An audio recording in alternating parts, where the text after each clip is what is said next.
ಏನೇನೋ ಆಗ್ತಾ ಇದೆ ಲೋಕದಲ್ಲಿ, ಬದಲಾವಣೆಗಳಾಗ್ತಾ ಇದೆ, ಚೇಂಜಸ್ ಆಗ್ತಾ ಇದೆ. ನನ್ನ ಲೈಫಲ್ಲಿ ಏನ್ ಚೇಂಜ್ ಆಗಿಲ್ಲ ಅಂತ ಪ್ರಶ್ನೆ ಮಾಡ್ಕೋಬೇಡಿ. ಇವತ್ತು ಸಹೋದರ ಸಹೋದರಿ, ನಿನ್ ಲೈಫ್ ಚೇಂಜ್ ಯಾವತ್ತಾಗಿದೆ? ಯೇಸು ಕ್ರಿಸ್ತ ನಿನ್ ಲೈಫಲ್ಲಿ ಬಂದಾಗ ನಿನ್ ಲೈಫ್ ಚೇಂಜ್ ಆಗಿದೆ. ನಿನ್ನ ಮಾತು ಬದಲಾವಣೆ ಆಗಿದೆ, ನಿನ್ನ ನೋಟ ಬದಲಾವಣೆ ಆಗಿದೆ, ನಿನ್ನ ಕ್ಯಾರೆಕ್ಟರ್ ಬದಲಾವಣೆ ಆಗಿದೆ.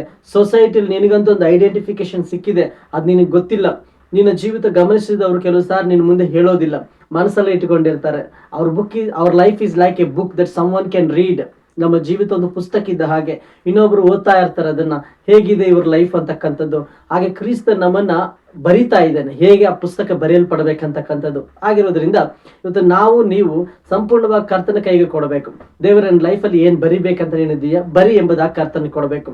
ನನ್ನ ಲೈಫಿಂದ ಇನ್ನೊಬ್ರಿಗೆ ಉಪಯೋಗ ಆಗ್ಬೇಕು. ಅದು ನನ್ನ ಕುಟುಂಬವಾಗಿರ್ಬೋದು, ನಮ್ಮ ಮಕ್ಕಳಾಗಿರ್ಬೋದು, ನಮ್ಮ ತಂದೆ ತಾಯಿಗಳಾಗಿರ್ಬೋದು, ನಮ್ಮ ಸಂಬಂಧಿಕರಾಗಿರ್ಬೋದು, ನಮ್ಮ ಸ್ನೇಹಿತರಾಗಿರ್ಬೋದು. ಈ ನನ್ನ ಲೈಫಿಂದ ಉಪಯೋಗವಾಗಬೇಕು.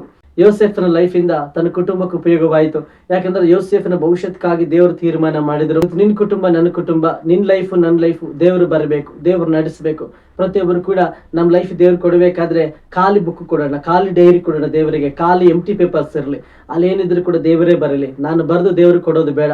ದೇವ್ರು ಬರೆಯುವಾಗ ಅದು ಆಶೀರ್ವಾದವಾಗಿರ್ತದೆ. ದೇವ್ರು ಬರೆಯುವಾಗ ಆ ಜೀವಿತದಲ್ಲಿ ಅದ್ಭುತಗಳು ತುಂಬಿರ್ತದೆ.